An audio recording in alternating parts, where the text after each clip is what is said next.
and she like reached out. Yeah, because basically her dream was to see all the dance teams, Dance Fusion, Dance Co., Ice Cats, the cheer team, and Kickline, all of us come together. I think you covered them. Yeah, I just had to make sure I got them all. But so the show was a success. I talked to Lauren, who helped put it on. The show was definitely a success. She said that it was packed. It was filled with people from Jackie's hometown. That's so great that they put something on for her community. I think like really like reaching into someone, like doing that for their family and their friends, like it means a lot to people. Yeah, I definitely agree. It was like a 2-hour show. Yeah. So there were 18 different dances. There was a lot of different varieties, so it was cool to see all of the dance teams integrate and come together. Yeah, I love how you guys really took the time out to like make sure it was good, and like I know she was in practice a lot because I live with her, so like she was like, I gotta go practice. We have to make sure it's perfect. So like a lot of the dancers put their heart into it, and I think that's what made it so special. Yeah, I definitely think that it was a beautiful show. I mean, I watched some of it on the live stream. They're trying to work it out with YouTube right now to see if they can get the audio back, but it was a great show. Definitely some moments when you're watching her dance, because they include clips of her dancing as well. So it was definitely, it was beautiful, a little sad to watch, but. Aww. And they also, Lauren says that they also collected a lot of money. They like sold little bracelets, and with a lot of people donated as they came to watch the show. And it turns out that the money might go towards a little award that someone will receive in honor of Jackie's name. Okay, that would be really cool, like a dancer kind of award maybe, or? Yeah, I'm not so sure yet what it is, but something that's going to be in Jackie's name that someone will receive, so something to honor her. That's cool. That's something I think Quinnipiac should definitely look into. Like that would be awesome. So next, we are going to toss it to an entertainment segment with Ariel. Good morning, Quinnipiac. I'm Ariel Sabo, and I'm bringing you some TMA entertainment. Attention all you country music fans. Last Wednesday, November 2nd, on ABC was the Country Music Awards. And boy, I can tell you that was one crazy night for country. This year marked the 50th anniversary of the Country Music Awards. Co-hosts Carrie Underwood and Brad Paisley took the stage at the sold-out award show at the Bridgestone Arena in downtown Nashville, Tennessee. Millions of viewers, Keith Urban, Miranda Lambert, Little Big Town, Tim McGraw, and many more performed. Some awards, but not all, included Entertainer of the Year, Garth Brooks, Male Vocalist of the Year, Chris Stapleton, Female Vocalist of the Year, Carrie Underwood, Vocal Group of the Year, Little Big Town, Album of the Year, Eric Church, Mr. Understood, and Song of the Year, Lori McKenna, Humble and Kind. Congrats to all the nominees and finalists. What an exciting night for country. Into some Pretty Little Liars news. The entire cast of this show has finally said their goodbyes. After 7 years in the making, Shay Mitchell, who plays Emily Fields, makes a farewell letter video on her YouTube page last Tuesday. Sad, anxious, excited, terrified, inspired, gratified, nervous, unsure, proud, upset, accomplished, relieved, devastated, lucky. I didn't know it was so possible to feel so much at once, yet I sit here with all my feelings, the 29-year-old said. Also, the entire cast decided to get matching tattoos to celebrate their amazing 7 years they've shared on the show together. What a special moment for the entire crew. Lastly, for today's entertainment, we have Taylor Swift beating Beyoncé, Adele, and Rihanna as the world's highest paid woman in the music industry in 2016. Forbes magazine released its list of the world's highest paid women in music for 2016, and as we already know, Taylor Swift came in an unbelievable lead, making $170 million last year yet alone. Swift's 1989 tour made her $250 million. Well, Quinnipiac, that's all day for today's entertainment. Have a great day, everyone. Now let's get back into the piazza for more exciting news. All right, so we also recently had the CMAs. Which were definitely interesting this year. Yeah, I agree. There's been a lot of talk about the CMAs, specifically with Beyonce. Yeah. I guess we'll start with that. So at the CMAs, Beyonce performed with the Dixie Chicks. She performed Daddy Lessons. What did you think about it? I personally loved it. I am a big Beyonce fan. And I thought it sounded really cool to mix it with the Dixie Chicks. But at the same time, as big of a fan as I am of Beyonce's, I don't know if having her at the CMAs was right, because just because she had one country song on her album doesn't mean she's a country artist. Yeah, it definitely didn't feel right. I don't know, when I saw the performance, like the Dixie Chicks looked like they were in their environment, and Beyonce was just all jeweled up with her dress. And like, I do like Beyonce, but I was just like, maybe she should have toned it down for the CMAs. It kind of looked weird to me. I don't know. She sounded great. They all sounded great. They have beautiful voices. You know, that's Beyonce bringing her own style. Yeah. I love you, Beyonce. I know you do. Okay. A few other highlights from the CMAs were that Maureen Morris won New Artist of the Year, Humble and Kind won Song of the Year, co-host Carrie Underwood actually won Female Vocalist of the Year. I love Carrie Underwood. I have to say she did a great job hosting. I watched her highlights. She's just so personable and fun that I loved it all. I don't even really listen to country music, but I like Carrie Underwood. Oh, I'll listen to Carrie Underwood, no problem. There's certain people that I will listen to. Who else? Blake Shelton. I do like some of Blake Shelton's music. I like Keith Urban. I've heard of some of his songs, but I don't follow along. Like Rascal Flatts. All right. Those were cool. They were cool. A little stretch there. All right, some other things. One really big thing that happened was that Randy Travis, who had a stroke 3 years ago, and it was pretty diminishing for his career and everything. He's a country singer. He came on the stage, and Underwood and Paisley, who's the other co-host, decided to sing his one song, Forever and Ever. And he sang the last line, and it had everyone in tears apparently at the CMAs, because it was such a touching moment to see him back up on stage, because he can't do it anymore. So it was really something special for them. Yeah, I think country music can definitely sometimes be touching. You know, there's some songs that are really good, and then you have other songs where it's the truck and the dog and my grandma, the dog and where is my this lady going? left me, or something like that. It just gets a little crazy. Yeah, but overall it was good. It was good. But up next we have John Welsh, who has some presidential facts for us. Yay. Hey there, everyone. With the presidential election a day away, I thought it'd be best to take a look back at the history of the presidency to give my top 5 facts on the highest office in the land. At number 5, we have the familial relations between the presidents. We've had 2 father-son presidencies with John Adams and John Quincy Adams, and George H.W. Bush being the father of George Bush. But there have been a number of indirect relations, such as Richard Nixon's being cousins with Jimmy Carter, and James Madison being third cousins to Barack Obama. At number 4, we have the lengths of presidencies. The longest-serving U.S. president has been Franklin Delano Roosevelt, who was president for 4 terms lasting from March 4th, 1933, till his death on April 2nd, 1945. The shortest-serving president was William Henry Harrison, who lasted 32 days in office, and whose only notable achievement was having the longest inaugural address in history. At number 3, we have the demographics of the presidency. In the U.S., we have the same general background for all but 2 of our presidents.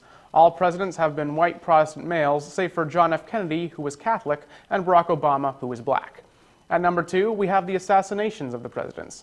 The 2 most famous having been Lincoln and Kennedy. James Garfield was killed by Charles Guiteau due to anger that Guiteau did not get the nomination. And the last assassination was William McKinley, killed by an anarchist, Leon Chalkitz. And at number 1, we have the party affiliation of the presidency. George Washington entered the presidential office with no political party and has even argued against them. However, he is the only president to do so. John Taylor was the closest we've had since then, formally withdrawing from the Whig Party during his presidency in his first year of office. But all other 42 presidents have been affiliated with either the Federalist, Democratic Republicans, Whigs, Democrats, or Republicans. And that's all I have this week. Back to Janessa and Kari. Thank you for those interesting facts. All right, so now we have our weather forecast. So for this week, it's going to be pretty comfortable. On Monday, we're going to have a high of 55, low of 36. Tuesday, a high of 64. Wednesday, a high of 60, but it is going to be a little bit cloudy. On Thursday, we have a high of 57, low of 40. Friday, a high of 57 and a low of 34, but the weekend is going to be a little bit chilly because Saturday looks like it's going to be 44 and a low of 29, and Sunday is going to be 48 and a low of 33. So looks like that is going to be back to the fall weather. It's going to be a little chilly this weekend. And next, we're going to take a quick commercial break, so we'll be right back.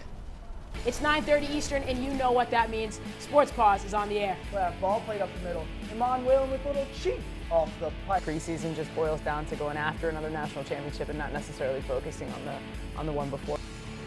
MJ, it is time for our favorite part of the show. It's the top 5 plays of the week, brought to you by B&D Deli, home of the Q-Dog. Let's talk about the first play you want to break down. Yeah, let's break it down right away. But the one name I'm going to throw out there is a freshman, Mika Maples.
Coming up on hashtag that.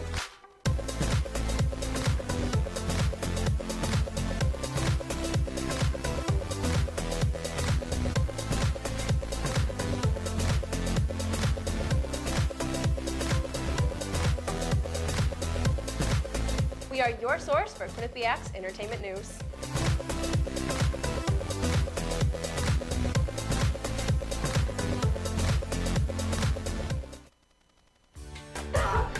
I'm gonna be like, my nose is gonna go in that. All right, up next we're gonna talk about Bono, and we have a game package. But first we're gonna see what Erica has to say with health news. Thanks guys, Erica Bloomberg here with your latest health news. In Washington state, 8 children ages 3 to 14 have come down for polio-like illness.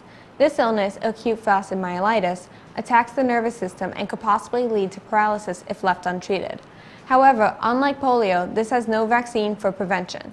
5 of the 8 children have already been sent home, and the remaining 3 are still being treated at Seattle Children's Hospital. It appears none of these children will have long-term effects from the disease. A new study shows that smoking causes direct damage to DNA. Smoking 1 pack a day can lead to changes in cells of the lungs, larynx, oral cavity, and other organs exposed to the smoke. This increases the chance of genetic mutation and therefore increases the risk of cancer. Smoking has been linked to 17 different types of cancer, and there are about 6 million deaths a year due to this. A 50-year-old man has been diagnosed with hepatitis after excessive daily energy drink consumption. Although hepatitis is a virus transmitted through bodily fluids, this man still had antibodies for it in his blood. This looks a lot like a case back in 2011 where a 22-year-old woman had been drinking 10 energy drinks a day. The suspected cause is an overdose of the energy drink ingredient niacin. Although nothing has been proven yet, it should serve as a warning to those drinking more than the recommended amount. And finally, a recent study has proven a birth control shot for men 96% effective in preventing pregnancy. The shot contains 1,000 milligrams of testosterone and 200 milligrams of norethistérone. The study involved 320 men between the ages of 18 and 45, but was cut short when negative side effects occurred. There was a total of 1 case of increased heart rate and 1 case of depression. Further research is required. However, as some women's birth control has also been shown to cause similar side effects. Well, that's all I have for you today. Stay healthy, and back to Janessa and Carrie. Thanks, Erica. So now we're back and we're going to talk about Bono. And yes. Glamour Magazine's Women of the Year. Yeah, so how does that There's been some big controversy because U2 singer Bono was named Man of the Year. Well, he didn't know. Women of the Year topic.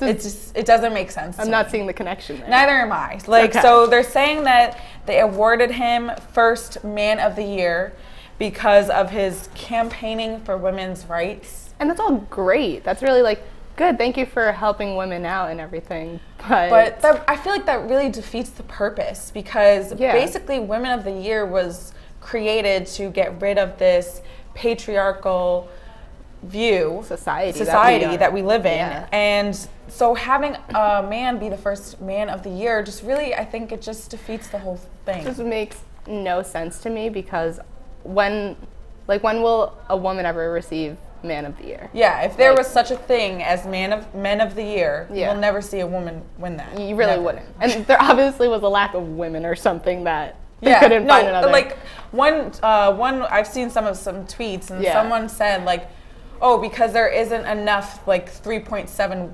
million women to choose from that could win this award.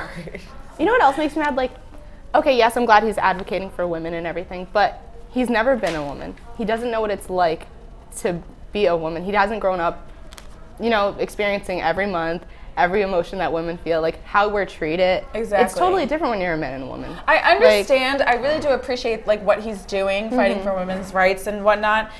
He did say, quote, men are largely responsible for the problems, so we have to be involved in the solutions. And I do understand what he's saying. I'm all for the support. I'm all for him supporting, but I don't know if he should have accepted it. He shouldn't have accepted it. He's not a woman. I just think he should have been like, this should go to someone who knows what it's like day and night to be a woman, to live as a woman. There are so many other women who could have received that award, and he took place of, I just don't understand Glamour Magazine's thoughts. Yeah.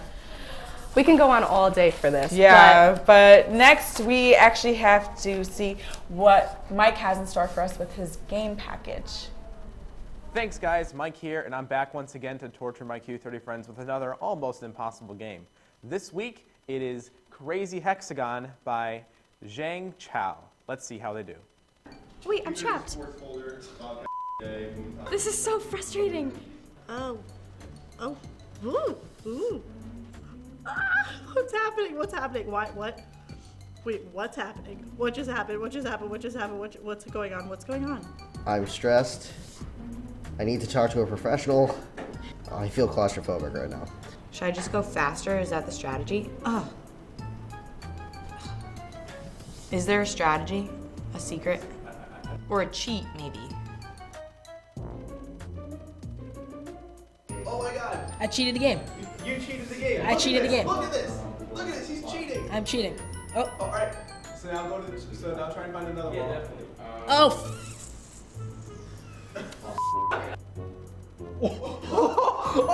no! Oh my goodness! Oh my god! How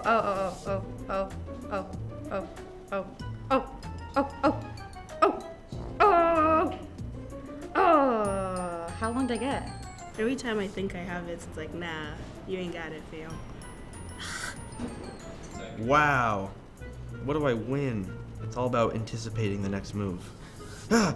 So much for that. Did you just... I am failing miserably at this. Is there an easier level?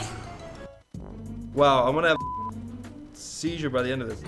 Delgado, where do you find this? Yeah, I'm not very good at this. I'm starting to get a headache from all the spinning. And I'm just confused because I feel like I'm not hitting the walls, but it's telling me that I am. I'll just stay there. I mean, I don't even... Oh, no. Dang it. It's like anti-therapy. Like, you're just like, okay, you can do this.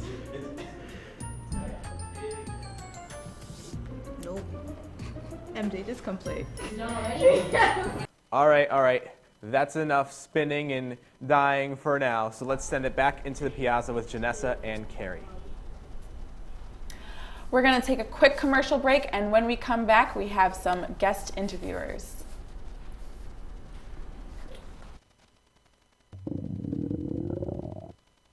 I could really go for a Ray and Mike's sub right now. Come to Ray and Mike's and try our Philly chicken and cheese for just over $4. Giant cheesesteak subs and mouth-watering boar's head sandwiches for as low as $4.75. Q-Cash accepted just a mile down the road on Whitney, here at Ray and Mike's. Coming up on Bobcat Breakdown. Coming up on Bobcat Breakdown. And welcome into Studio 125. So what? So what? If you score 40 points in a basketball game, we all know you play Quinnipiac intramurals. We all know you love to shoot the rock. Well, if you think that's the most ridiculous thing you've ever heard, what I'm about to say, I guess, is going to be pretty ridiculous in your book. But I'm going to say yes, there is a controversy. I'm getting ready to punch the ball as it lands right in front of another Monumental player. All this and more. Coming up on the Q30 Newscast.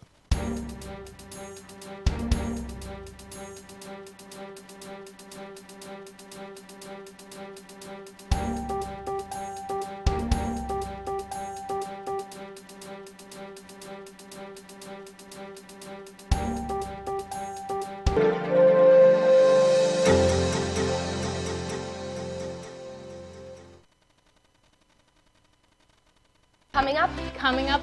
coming up, coming up on hashtag that.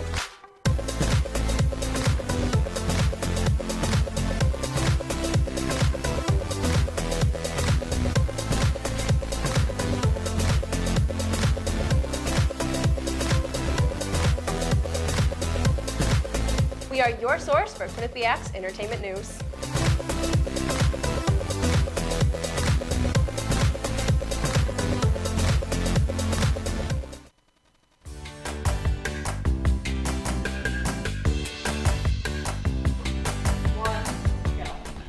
All right, we're here with Amber and Lauren, who are going to tell us about their theater production, The Clean House, that opens this week. Yeah, right? it opens this Thursday. This Thursday, awesome. What time? It's going to be at 7:30. Okay, so Amber, can you tell us about your role as you're playing Dr. Lane? Yes. So Wayne, like you said, is a doctor who is married to this man called Charles, who is also a doctor. They work at the same hospital. Mhm. That's how they met, and they've been married for quite a while. And everything kind of changes when she hires this cleaning woman, Matilda. And All right. Yes. there are just some interesting aspects that go along, and I'll let you talk about your character now. Okay, yeah, can you tell us about your character, Matilda? So my character is Matilda, and she speaks Portuguese because she's from Brazil. But she also has an accent when she speaks English. So that's been interesting for me to learn because I've never had to speak Portuguese or have the accent. Oh yeah, that is. I was going to say, did you know Portuguese before? No. Or have you taken Spanish? I haven't. No. So Okay. it's been totally new. And actually, when you look at Spanish writing, like when you say it in Portuguese, it's totally different. Is it really? So, okay. Yeah, so it's been totally new. That's but awesome. yeah, so my character Matilda, pronounced Matilde in Portuguese, she was hired by Lane to be her cleaning lady. And my character is depressed for most of the show until she meets Anna, who reminds her of her mother. And my character just kind of spends the show finding the perfect joke. Okay. And yeah. So what's your favorite part about playing these characters so far? I think Lane is just such a deep character because we see her from the start as this incredibly confident woman she doesn't really need anyone to help her out because she's so independent. And just throughout the show with everything that's happening, and it turns out her husband's cheating on her. Oh, wow. So it's this huge moment where she doesn't know what to do because she never thought anything like this could happen. Yeah. And so just being able to play through all those emotions where she goes from anger to just utter sadness and defeat to trying to be able to learn how to forgive again. And it's a great journey to go through. Yeah, that's awesome. What about for you, Lauren? Yeah. What's like your favorite part? Is it speaking the Portuguese? Yeah, so it has been really challenging, but it's also rewarding to know that like I have learned the accent and I have like gotten my language. So Could you give us a good. Now you preview? can add a language. I'm gonna give you a little preview. Yeah, just real quick. O marido pergunta para a mulher. I don't know about you, but I kind of want to see her do the whole scene now. All right, well, next we are going to see what Kelly has for us. Thanks for coming, guys. Great. Thank you for having us. The Student Government Association's Public Relations Committee is trying to promote student culture with a new video series called Be a Better Bobcat. So it's pretty much just to promote being a better Bobcat, a better member of the Quinnipiac community. The first video was released last Friday and it currently has over 1,000 views. It features members of the committee reminding students of responsible behavior. So our first video, we talked about responsible drinking. We put that out so it could be around the same time as Halloween weekend because we know everybody goes out that time. Just reminding people, like, simple things. Make sure you go out with friends. Just smart things to do as a student when it comes to drinking because this is a college campus, so we just want everyone to be responsible and smart. SGA's goal in creating the video campaign is to make a positive change on campus for the students. Lynch hopes this will have more of an impact than something more impersonal like an email from administration. An email doesn't, I mean, I get emails and I read half of them, and I'm sure people read half of them or even none of them. So if you see something from Allison, who's in your class, or from Dylan, who's in your dorm, like it's going to have a little more meaning and it's going to be more relatable than hearing something from administration. The PR committee is also hoping to reach students by rebranding the organization and giving more information out through social media. We're going to start putting up the Tuesday 2 results so students actually know what the results are. I know the students take them, but they don't necessarily know what the results are going to be. We also have a spotlight of the week, which is going to be us highlighting / showcasing a group, a team, an event, a student that did something like really cool. So once a week we're going to have something that we're going to promote. SGA has received positive feedback about the first video and have a variety of topics planned for the rest of the academic year in hopes of reminding students to just simply be a better Bobcat. All right, thanks, Kelly. So looks like SGA has a new campaign. I hope it goes over well. Yeah. So we were looking up some new Netflix shows. You know, all college students love Netflix. Yes. So let's begin with your favorite, Luke Cage. It's a great show. Give great, him a little great overview, show. Carrie. So basically, it's like a new superhero show, and it's about this black man who is working a lot of jobs, you know, struggling to make it, but he has these special powers. He's super strong, and he's able to take bullets, so he doesn't die from them. Sounds like my kind of guy. Yeah, and it's really cool to see that, especially what's going on with recent current events. Definitely. In this day and age, I think it's a great show to watch. Definitely recommend it. I'm on episode 3, still going strong. Got 5 stars, so if you're looking for something to start, that's a great place. Yeah. Another new show that came out is called The Crown, and this one also got 5 stars. It's about Queen Elizabeth and her reign, like through Europe. So I'm gonna start it. Haven't started it yet, but should be pretty interesting. Okay, can I talk about, this isn't a new show, but on Netflix they released a new season of Shameless. And if you haven't watched Shameless, it is the best show ever, okay? It's like, yeah, I haven't watched it yet. So, she hasn't watched it, but I'll let you know. Okay, so it's about this dysfunctional family. There's like 8 or 7 kids, and they have a dad who's an alcoholic. And it sounds sad because it's horrible, but it's the most hilarious and messed up show you will ever watch. Like, I don't even know how to explain how funny it is, though. So if you really want a new show, Shameless, hands up, like you have to watch it. Not even down, like just hands up. There's also, what was one of the other shows that you talked about? Oh, they're also, one of the newer shows is called Between, which is a random virus is starting to kill people in this town, and they're not really sure what's happening. I know in the first episode, there's a pregnant woman who's trying to get rid of a baby or something, so like tune in, could be interesting. I don't know, but Shameless, definitely Shameless. Definitely some interesting shows that we have that we can all start watching. You know, instead of papers. But I think that's all the time we have for today. That's all the time that we have. Thanks for watching, guys. Yes. Be sure to follow us on Twitter and Instagram at Q30 Television. Yep. I believe it's that. We have our own website, so check it out and tune in next Monday.